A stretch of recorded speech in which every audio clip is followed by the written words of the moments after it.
아이를 내놓아라. 이 아이는 아무것도 몰라요. 제발 살려주세요. 엄마, 피가 보여요. 말하지 마. 아무 말도 하지 말 거라. 그때 자객의 칼날이 어미를 찌르고 아이를 떼어내 데려갔습니다. 내가 그 미래를 본다는 아이구나. 이 아이 하나면 왕도 세상도 내 손 안에 있을 것이다. 아이를 이용해 조선을 소나기에 넣으려는 최만음 대감의 계략. 이 가엾은 아이는 어떻게 될까요? 구독, 좋아요, 뿅! 한양에서 멀리 떨어진 작은 고을에 현우라는 5살 아이가 호러미와 함께 살고 있었습니다. 현우는 남들에게 보이지 않는 것을 보았습니다. 아직 오지 않은 일들이 눈앞에 펼쳐졌지요. 그러나 고작 5살인 어린 현우는 눈앞에 나타나는 미래를 풀어낼 삶의 경험은 없었습니다. 아주머니, 내일은 장에 나가지 마세요. 슬픈 일이 생길 거예요. 아이의 말은 천진했으나 이튿날이면 그대로 맞아떨어졌습니다. 아주머니가 장에 나간 사이 집에 불이 나 모든 것을 잃었지요. 처음엔 사람들이 웃어넘겼으나 그런 일이 몇 번이고 이어지자 마을에 소문이 퍼지기 시작했습니다. 신령이 내린 아이라고, 미래를 보는 아이라고 말이지요. 5살밖에 안 된 아이가 어른처럼 또렷하게 말하는 것도 신기했지만 그 말이 모두 맞아떨어진다는 것은 더욱 놀라운 일이었습니다. 그 당시 조선은 당파 싸움과 권신의 횡포로 조정이 썩어가고 있었지요. 백성들은 굶주렸고 왕권은 흔들렸습니다. 겉으로는 태평한 듯 보였으나 나라의 속은 이미 병들어 있었습니다. 형조판서 최만음은 그 혼란을 먹고 자라는 권신이었습니다. 그는 죄와 벌을 다루는 자리에서 백성이 아닌 권력만을 섬겼지요. 조정 대신들은 그의 눈치를 보았고 임금조차 조심스러워했습니다. 이 나라는 이미 형조판서 최만음의 손안에 있다고 사람들은 수근거렸습니다. 어느 날 장터에 나온 관상가 박씨 하라범과 손녀 덕이는 현우와 그의 어미를 눈여겨보았습니다. 박씨는 50년 넘게 사람의 얼굴을 보아온 관상가였지요. 그는 현우의 이마를 보고 숨을 삼켰습니다. 저 아이의 관상에는 천기가 서려 있구나. 그러나 어미의 관상에는 더 무서운 것이 보였습니다. 자식을 대신해 죽을 상이었습니다. 박 씨는 손녀 덕이의 손을 꼭 잡고 말했습니다. 저 아이는 오래 숨길 수 없는 얼굴이다. 숨기려 할수록 피가 흐를 것이야. 덕이는 할아버지의 손을 꼭 쥐었습니다. 덕이도 현우와 같은 5살이었지만 할아버지의 말뜻이 무섭다는 것은 알 수 있었습니다. 저 아이에게 곧 큰 일이 닥칠 것임을 말이지요. 저 어르신은 오래 못 가요. 현우의 짧은 말 하나가 고을 사또의 몰락으로 이어졌습니다. 아이의 말이 떨어진 지 사흘 만에 사또의 비리가 드러나 파직되었지요. 소문은 눈덩이처럼 불어났습니다. 장터를 넘어 고을을 넘어 마침내 한양 조정까지 닿았습니다. 시골에 미래를 보는 아이가 있다더라. 그 아이의 말은 한 번도 틀린 적이 없다더라. 겨우 5살인데 어른처럼 말한다더라. 형조판서 최만음은 그 소문을 듣고 눈을 빛냈습니다. 미래를 아는 아이, 그것은 그의 권력을 지킬 열쇠였습니다. 최만음은 생각했습니다. 저 아이만 손에 넣으면 왕권을 마음대로 조정할 수 있고 최씨 가문은 100년을 이어갈 것이라고 말이지요. 비가 억수같이 쏟아지던 어느 밤 최만음은 자객을 보냈습니다. 누구세요? 현우의 어미가 떨리는 목소리로 말했습니다. 그때 검은 옷을 입고 큰 칼을 빼어든 자객이 문을 부수고 들어왔습니다. 그 아이를 내놓아라! 이 아이는 아무것도 몰라요. 제발 살려주세요. 어미는 현우를 꽉 껴안았습니다. 엄마, 피가 보여요. 말하지 마. 아무 말도 하지 말 거라. 어미가 외치는 순간 자객의 칼날이 천둥 소리와 함께 번쩍거렸습니다. 그날 새벽 현우의 집은 울음소리 하나 없이 조용히 끝났습니다. 어미는 아이를 품에 안은 채 칼을 맞고 쓰러졌고 현우는 놀라 울지도 못한 채 끌려갔습니다. 이튿날 마을에는 짐승의 소행이라는 말만 남았습니다. 내가 그 미래를 본다는 아이구나. 최만음은 현우를 보며 비열한 웃음을 지었습니다. 이 아이 하나면 왕도, 세상도 내 손 안에 있을 것이다. 현우는 최만음의 집 깊숙한 곳, 사람의 발길이 끊긴 비밀방에 갇혔습니다. 그곳은 창문도 없어 낮과 밤을 알 수도 없는 곳이었어요. 최만음은 때때로 그 방에 내려가 물었습니다. 임금의 총애를 받는 자가 누구냐? 앞으로 권력을 잡을 사람이 누구냐? 현우는 처음엔 입을 다물었습니다. 그러나 굶주림과 고독 끝에 마침내 낮은 목소리로 말하기 시작했습니다. 5살 아이의 입에서 나오는 예언은 하나도 틀리지 않았습니다. 현우가 입을 여는 날마다 누군가는 유배를 갔고 누군가는 죽었고 최만음의 권세는 하늘을 찔렀습니다. 현우는 알았습니다. 자신의 말이 사람을 죽이고 있다는 것을 말이지요. 어미의 얼굴과 따뜻했던 손길이 떠올랐습니다. 그러나 이제 그 손은 영영 닿을 수 없는 곳에 있었습니다. 현우는 밤마다 소리 없이 눈물만 흘렸지요. 비밀방의 어둠은 점점 깊어져 갔고 아이의 눈빛도 함께 깊어져 갔습니다. 최만음은 만족했습니다. 예언의 아이를 손에 넣었으니 이제 아무도 자신을 막을 수 없을 것이라고 생각했지요. 그러나 그는 몰랐습니다. 세상 어딘가에서 이 아이를 구하려는 눈이 지켜보고 있다는 것을 말입니다. 며칠 뒤 박씨 할아범과 덕이는 최만음 대감의 집 담장을 넘었습니다. 덕이는 어린 나이지만 발소리 하나 없이 어둠을 걸었지요. 박씨는 이미 집의 구조를 꿰뚫고 있었습니다. 관상으로 사람의 마음을 읽듯 집의 기운도 읽을 수 있었기 때문이었습니다. 비밀방 앞에 섰을 때 박씨는 문 너머에서 현우의 가느다란 숨소리를 들었습니다. 문은 커다란 빗장으로 잠겨 있었으나 덕이가 가느다란 쇠붙이로 빗장을 열었습니다. 문이 삐걱 열렸습니다. 현우는 두 눈을 들어 처음 보는 노인을 바라보았습니다. 박씨는 그 눈을 보고 가슴이 먹먹했습니다. 이 아이는 지금까지 얼마나 많이 울었을까? 세 사람은 미리 정해둔 길로 빠져나왔습니다. 그날 밤 최만음의 집에서는 아이의 예언이 더 이상 들리지 않았습니다. 셋은 세상과 단절된 깊은 산속으로 숨어들었습니다.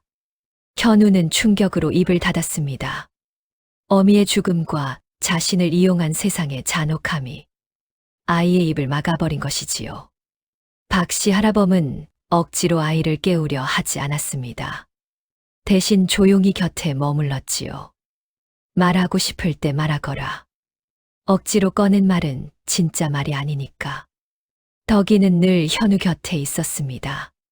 같은 5살, 같은 산속에서 자라며 말 없는 현우의 손을 잡아주었습니다. 밤이 무서울 때는 함께 잤고 비가 올 때는 함께 처마 밑에 앉았습니다. 덕이는 현우의 입이 되어주었고 현우는 덕이의 그림자가 되어주었습니다. 봄이 가고 여름이 왔습니다. 가을이 지나고 겨울이 왔습니다. 그렇게 계절이 바뀌었습니다. 그렇게 15년이 흘렀습니다. 5살 아이들은 어느새 20살 청년이 되었고 덕이도 아름다운 처녀로 자랐습니다. 박씨 할아범은 현우에게 관상과 세상의 이치를 가르쳤습니다. 보는 눈보다 중요한 건 그걸 풀이하는 마음이다.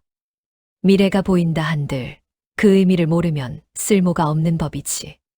현우는 말은 하지 않았으나 배움은 받아들였습니다.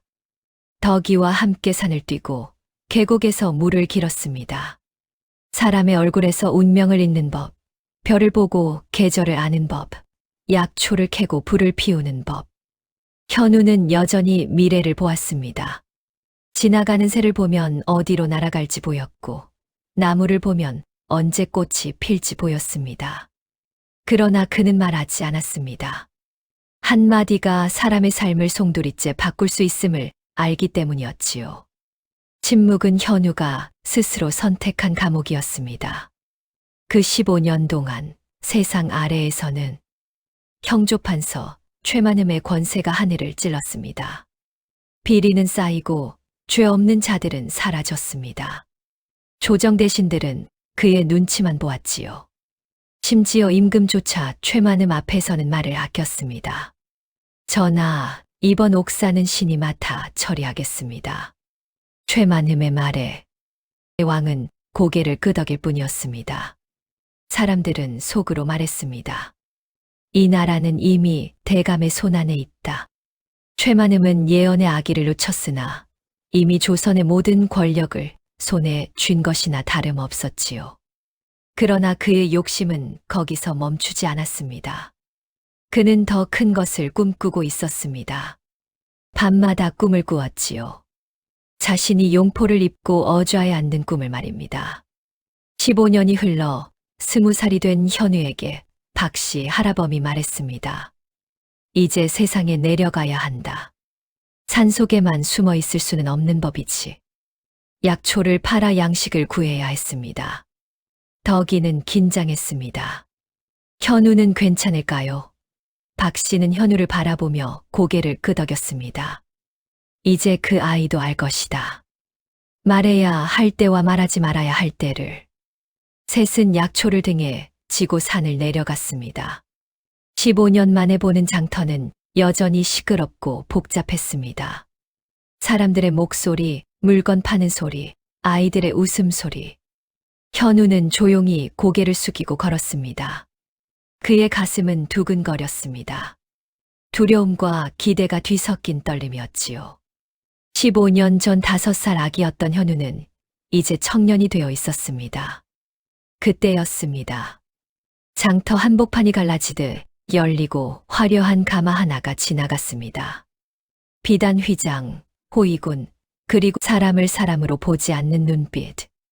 백성들은 허리를 굽혔고 상인들은 고개를 숙였습니다. 현우는 본능적으로 고개를 들었습니다.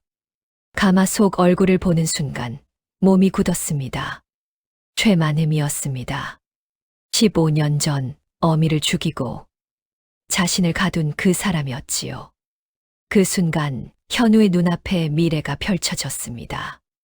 핏빛으로 물든 궁궐, 왕좌를 넘보는 손, 충성이라 쓰인 배신, 백성들의 통곡, 그리고 용포를 입은 최만음 대감. 현우는 숨을 깊이 들이쉬었습니다. 손이 떨렸습니다. 이번 예언은 말하지 않으면 더 큰 피가 흐를 것임을 알았습니다. 덕이는 현우의 얼굴을 보고 알아챘습니다. 현우의 눈빛이 15년 만에 처음으로 살아있었기 때문입니다. 박씨 할아범도 조용히 고개를 숙였습니다. 때가 왔구나. 장터에서 돌아가는 길, 숲속에서 인기척이 들렸습니다. 검은 옷의 사내들. 박씨 할아범은 한눈에 알았습니다. 자객이었습니다. 최만음은 참으로 끈질겼지요. 15년 전 사라진 예언의 아이를 아직도 찾고 있었던 것이었어요. 자객 하나가 입을 열었습니다. 박씨 영감, 조용히 사내만 내놓으시오. 그러면 목숨만은 살려드리리다. 자객이 칼을 뽑아 박씨를 향해 다가왔습니다. 그 순간 덕이가 할아버지 앞을 막아섰습니다. 할아버지는 안 돼요. 자객이 칼끝을 덕이에게 돌렸습니다. 비켜라, 계집애. 칼날이 덕이를 향해 번쩍였습니다.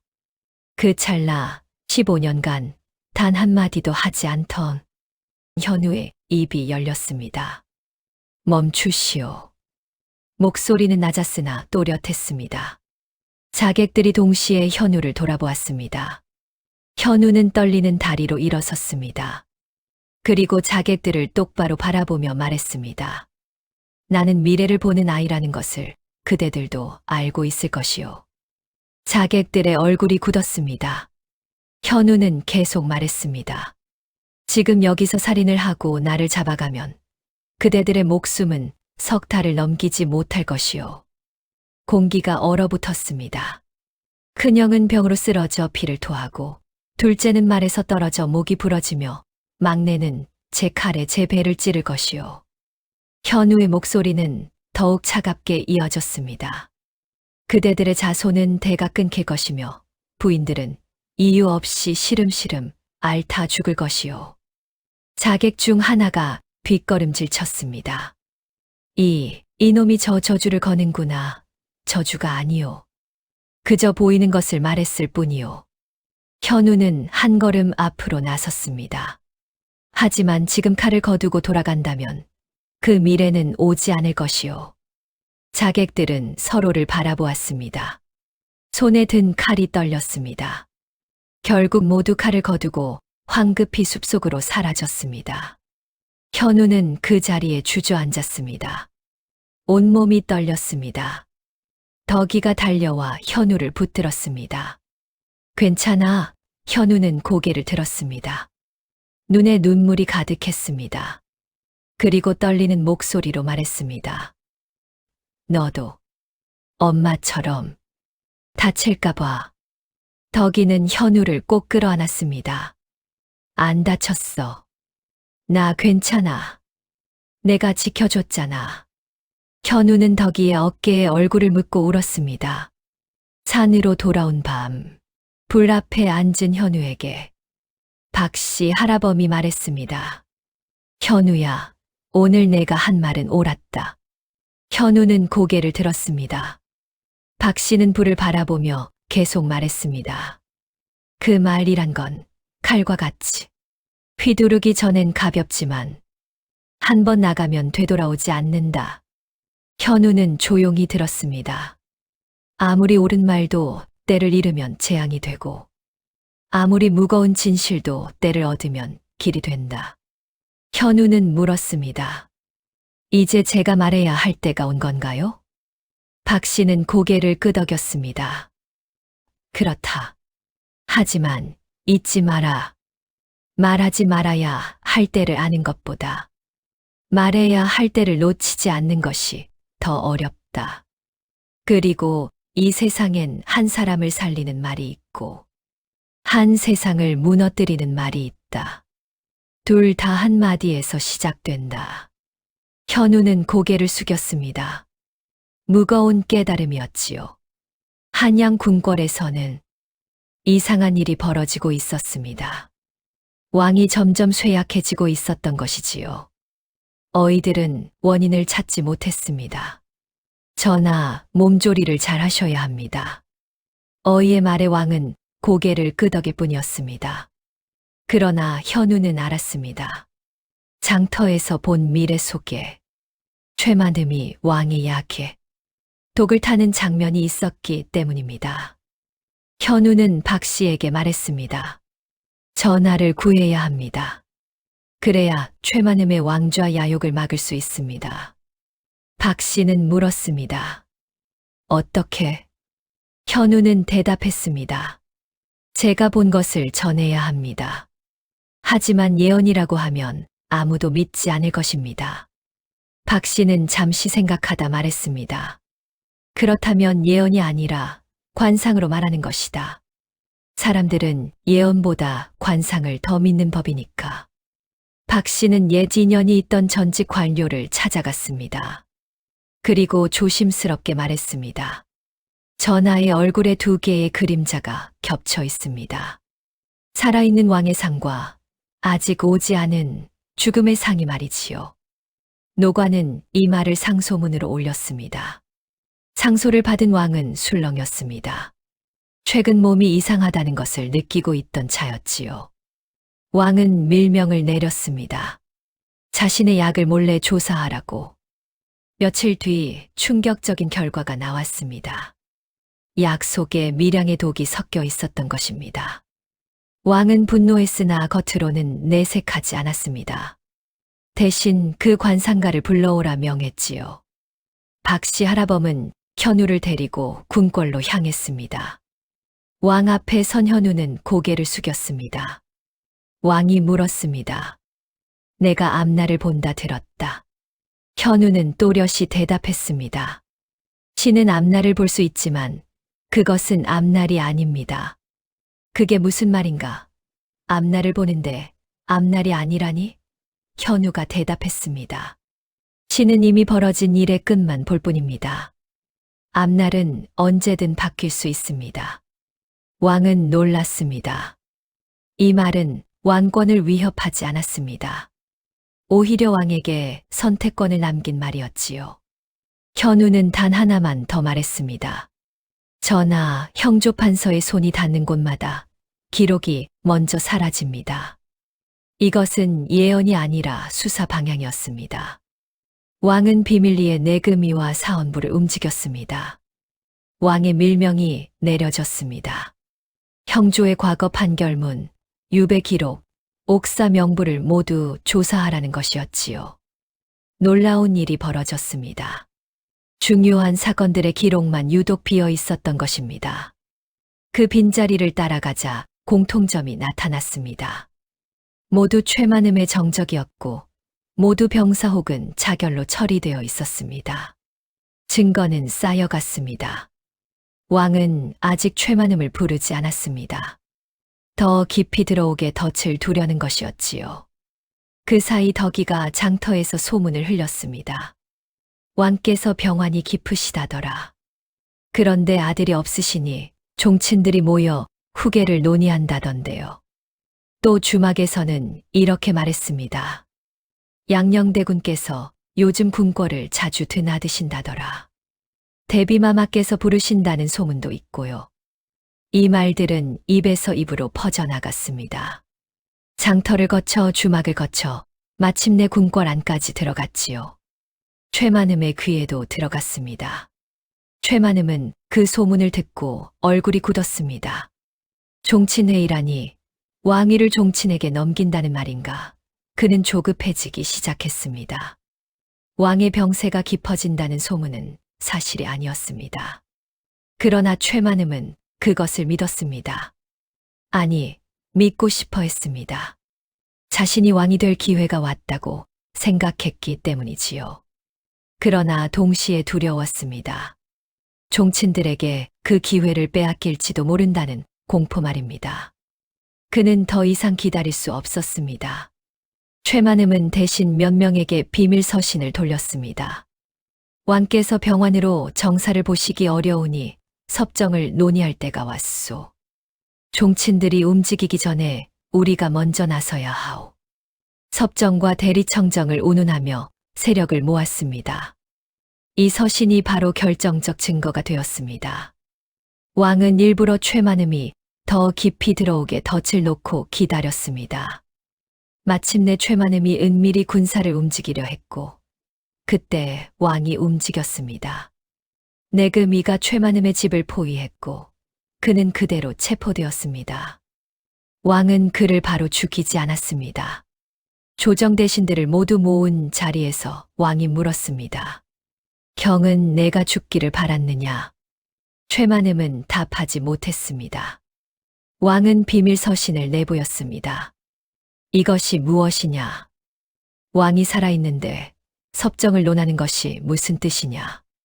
최만음의 얼굴이 새하얗게 질렸습니다. 그 침묵이 곧 죄가 되었습니다.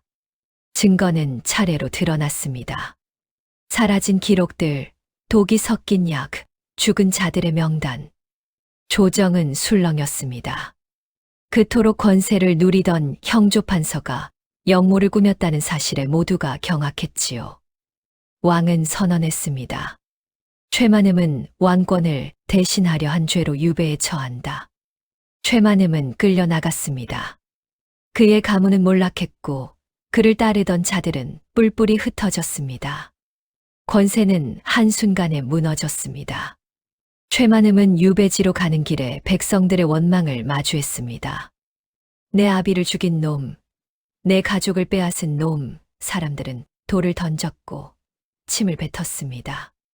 최만음은 그제야 깨달았습니다. 자신이 쌓아올린 권세가 얼마나 많은 원한 위에 세워진 것인지를 말이지요. 현우가 본 핏빛 왕좌의 미래는 바뀌었습니다. 왕은 조정을 정비했습니다. 대신들의 권한을 나누고 기록을 공개하며 형벌을 줄였지요. 최만음의 비리로 억울하게 죽은 이들의 명예가 회복되었고 그 가족들은 보상을 받았습니다. 백성들은 말했습니다. 하늘이 도왔다.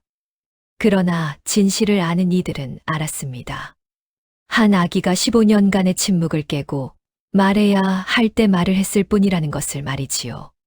조선에는 새로운 질서가 찾아왔고 현우와 덕이 그리고 박씨 할아범은 다시 산으로 돌아갔습니다.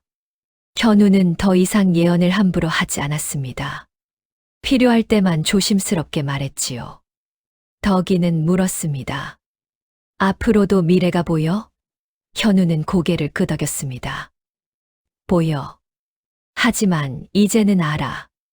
미래를 보는 것보다 중요한 건 그 미래를 어떻게 대하느냐는 거.